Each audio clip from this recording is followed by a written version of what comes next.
যে কোনো পরিস্থিতির মোকাবেলায় প্রস্তুত সেনাবাহিনী। দেশে ফিরেছেন 11,640 হাজি, 44 জনের মৃত্যু। বঙ্গবন্ধু সেতুতে 24 ঘন্টায় 3 কোটি টাকা টোল আদায়ে।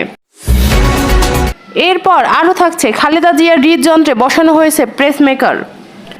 এতক্ষণ শুনছিলেন সংবাদ শিরোনাম, এবার বিস্তারিত। তার আগে বন্ধুরা, আপনারা কে কোন জেলায় থেকে দেখছেন কমেন্টে জানাবেন এবং নিত্য নতুন সংবাদ পেতে আমাদের চ্যানেলটি সাবস্ক্রাইব করবেন এবং সবাইকে দেখার সুযোগ করে দেবেন শেয়ার করে। ধন্যবাদ। নতুন সেনাপ্রধান হিসেবে দায়িত্ব নেওয়ার পর জেনারেল ওয়াকার উজ্জামান বলেছেন, দেশের যে কোনো পরিস্থিতি মোকাবেলায় প্রস্তুত আছে বাংলাদেশ সেনাবাহিনী। একটি সুশৃঙ্খল বাহিনী হিসেবে সামনের দিনগুলোতে সেনাবাহিনী কাজ করে যাবে। গতকাল রবিবার সেনা সদরে অনুষ্ঠিত দায়িত্ব হস্তান্তর ও গ্রহণের আনুষ্ঠানিকতার অনুষ্ঠানে এসব কথা বলেন তিনি। এর আগে সকালে প্রধানমন্ত্রী শেখ হাসিনার উপস্থিতিতে গতকাল সকালে গণভবনে সেনাপ্রধান ওয়াকার উজ্জামানকে জেনারেল র্যাঙ্ক ব্যাজ পরানো হয়। নৌবাহিনীর প্রধান অ্যাডমিরাল এম নাজমুল হাসান এবং বিমান বাহিনীর প্রধান এয়ার মার্শাল হাসান মাহমুদ খান সেনাপ্রধানকে জেনারেল র্যাঙ্ক ব্যাজ পরিয়ে দেন। প্রধানমন্ত্রীর উপপ্রেস সচিবকে এস.এম. শাখাওয়াত মুন বিষয়টি নিশ্চিত করেন। অনুষ্ঠান শেষে তিনি বলেন, প্রধানমন্ত্রী নতুন সেনাপ্রধানকে ফুলের তোড়া দিয়ে অভিনন্দন জানান এবং তার সাফল্য কামনা করেন। সেনাপ্রধান ও প্রধানমন্ত্রীকে ফুলের তোড়া দিয়ে শুভেচ্ছা জানান এবং তার আশীর্বাদ কামনা করেন। প্রধানমন্ত্রীর নিরাপত্তা উপদেষ্টা মেজর জেনারেল তারেক আহমেদ সিদ্দিক, প্রধানমন্ত্রীর মুখ্য সচিব মোহাম্মদ তোফাজ্জল হোসেন মিয়া, সশস্ত্র বাহিনী বিভাগের principal staff officer lieutenant general Mizanur Rahman Shamim, প্রতিরক্ষা সচিব মোহাম্মদ আশরাফুল উদ্দিন, প্রেস সচিব মোহাম্মদ নাইমুল ইসলাম খান প্রমুখ উপস্থিত ছিলেন। নতুন সেনাপ্রধানকে 3 বছরের জন্য সেনাপ্রধান হিসাবে নিয়োগ দেওয়া হয়েছে। আগামী 3 বছরের জন্য বাংলাদেশের সেনাবাহিনীকে নেতৃত্ব দেবেন তিনি। সেনা সদরের অনুষ্ঠানে সাংবাদিকদের নতুন সেনাপ্রধান জেনারেল ওয়াকার উজ্জামান বলেন, মিয়ানমারের সঙ্গে রোহিঙ্গা ছাড়া কোনো ইস্যু নেই, তাই আমরা কোনো উস্কানিতে পা দেব না। জেনারেল ওয়াকারুজ্জামান বলেন, বাংলাদেশের যে কোনো দুর্যোগে সেনাবাহিনী জনগণের পাশে থাকবে। বাংলাদেশের উপর বহির্বিশ্বের যে কোনো আক্রমণ মোকাবেলায় প্রস্তুতিও সেনাবাহিনী ছিল, আছে এবং থাকবে। সেনা সদরের নতুন সেনাপ্রধানকে দায়িত্ব বুঝিয়ে দেন বিদায়ী সেনাপ্রধান জেনারেল এস.এম. শফিউদ্দিন আহমেদ। 3 বছরের নেতৃত্ব শেষে বিদায় নেন জেনারেল এস.এম. শফিউদ্দিন আহমেদ। পূর্ণ সাময়িক রীতি অনুযায়ী তাকে ফুলে সজ্জিত গাড়িতে রশি টেনে পার করে দেওয়া হয় সেনা সদর। এ সময় তাকে বিদায় জানাতে উপস্থিত ছিলেন সেনাবাহিনীর ঊর্ধ্বতর কর্মকর্তারা। সকলের শিক্ষা অনির্বাণ পুষ্পক স্থাপন করে 1971 সালের মহান মুক্তিযুদ্ধের শাহাদাত বরণকারী সশস্ত্র বাহিনীর সদস্যদের স্মৃতির প্রতি শ্রদ্ধা এবং বিদায় জানিয়ে সেনাপ্রধান জেনারেল এস.এম. শফিউদ্দিন আহমেদকে বিদায় জানান। পবিত্র হজ পালন শেষ করে এখন পর্যন্ত 11,640 জন হাজি দেশে ফিরেছেন। গতকাল রবিবার দিনগত রাতে পোর্টালের সর্বশেষ বুলেটিনে এসব তথ্য জানানো হয়। সৌদি থেকে 30টি ফ্লাইটে এসব হাজি বাংলাদেশে এসেছেন। এর মধ্যে বিমান বাংলাদেশ এয়ারলাইন্সে 8টি, সৌদি এয়ারলাইন্সে 10টি এবং ফ্লাইনাস এয়ারলাইন্সে 12টি ফ্লাইট পরিচালনা করে। হজের শেষে গত 20 জুন থেকে দেশে ফেরার ফ্লাইট শুরু হয়। ওই দিন বাংলাদেশ বিমানের প্রথম ফিরতি ফ্লাইট 417 জন হাজি নিয়ে শাহজালাল আন্তর্জাতিক বিমানবন্দরে অবতরণ করে। আগামী 22 জুলাই পর্যন্ত হাজিদের ফিরতি ফ্লাইট অব্যাহত থাকবে। এবার বাংলাদেশ থেকে মোট 85,225 জন হজ যাত্রী সৌদি আরবে গেছেন। হজে গিয়ে এখন পর্যন্ত 44 জন বাংলাদেশের মৃত্যু হয়েছে। এর মধ্যে পুরুষ 35 জন এবং নারী 9 জন।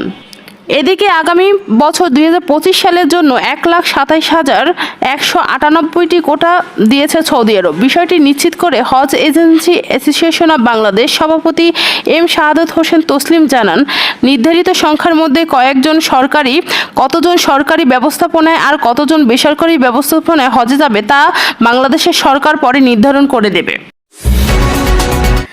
ঈদুল আজহাকে কেন্দ্র করে ঢাকা টাঙ্গাইল বঙ্গবন্ধু সেতু মহাসড়কের যানবাহনের চলাচলের সংখ্যা বেড়েছে। এর কারণে বঙ্গবন্ধু সেতুতে বেড়েছে টোল আদায়।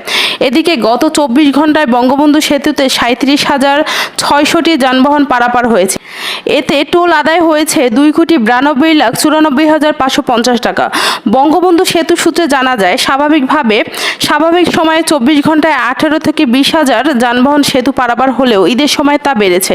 গত শনিবার রাত 12টা থেকে রবিবার রাত 12টা পর্যন্ত বঙ্গবন্ধু সেতুর পূর্ব প্রান্তে 14,894টি যানবাহন পারাপার হয়েছে। এসব যানবাহন থেকে টোল আদায় হয়েছে 1,26,63,950 টাকা। সেতুর পশ্চিম প্রান্তে 22,703টি যানবাহন থেকে টোল আদায় করা হয়েছে 1,63,30,600 টাকা। বঙ্গবন্ধু সেতু সাইড অফিসের নির্বাহী প্রকৌশলী আনিসুল কবির পাবেল বলেন, স্বাভাবিক সময় সেতু উভয় প্রান্তে 12টি বুথের মাধ্যমে টোল আদায় করা হলেও ঈদ যাত্রায় নির্বিঘ্ন করতে উভয় প্রান্তে আলাদা মোটরসাইকেলের লেনদেন সহ 18টি বুথের মাধ্যমে টোল আদায় করা হচ্ছে। এবার কেয়ার হাসপাতালের চিকিৎসাধীন বিএনপি চেয়ারপারসন খালেদা জিয়ার হৃদযন্ত্রে পেসমেকার বসানোর প্রস্তুতি শুরু করেছে বিশেষজ্ঞ চিকিৎসক দল। খালেদা জিয়ার ব্যক্তিগত চিকিৎসক অধ্যাপক জাহিদ হোসেন রোববার বিকেলে bdnews24.com-কে এই তথ্য জানান। তিনি বলেন, ম্যাডামের হৃদরোগের সমস্যা আগে থেকেই ছিল, হার্টে ব্লক ছিল, একটা স্ট্যানও লাগানো ছিল। সব কিছু পর্যালোচনা করে এখন মেডিকেলের বোর্ডের মাধ্যমে হার্টে পেসমেকার লাগানোর সিদ্ধান্ত নিয়েছে। সেই প্রস্তুতি ইতিমধ্যে শুরু হয়েছে জানিয়েছেন নাহিদ হোসেন। উনি বলেছেন, ওনাকে বিশেষ শায়িত কক্ষে নেওয়া হয়েছে। ম্যাডামের পরিবার ও বিএনপি দেশবাসীর কাছে দোয়া চেয়েছে। পেসমেকার হলো হৃদ স্পন্দন নিয়মিত রাখার কৃত্রিম বৈদ্যুতিক যন্ত্র, যা বৈদ্যুতিক স্পন্দন তৈরি করে হৃদপেশিতে পাঠায় এবং হৃৎপিণ্ডের গতিকে নিয়ন্ত্রণ করতে সাহায্য করে। যখন হৃৎপিণ্ডের নিজস্ব পেসমেকার বা এসএ নোড যথেষ্ট পরিমাণ বা গতিতে ইম্পালস তৈরি করতে না পারে বা হৃৎপিণ্ডের তাড়িৎ পরিবহনের রাস্তা আটকে যায়, তখন হৃৎপিণ্ডের গতি একটা নির্দিষ্ট মাত্রায় নিয়ে যাওয়া হয়। পেসমেকারের প্রাথমিক কাজ যাতে হৃৎপিণ্ড সঠিকভাবে কাজ করতে পারে। হঠাৎ অসুস্থতা বেড়ে গেলে শুক্রবার গভীর রাতে বিএনপি চেয়ারপারসনকে অ্যাম্বুলেন্সে করে এবার কেয়ার হাসপাতালে ভর্তি করা হয়।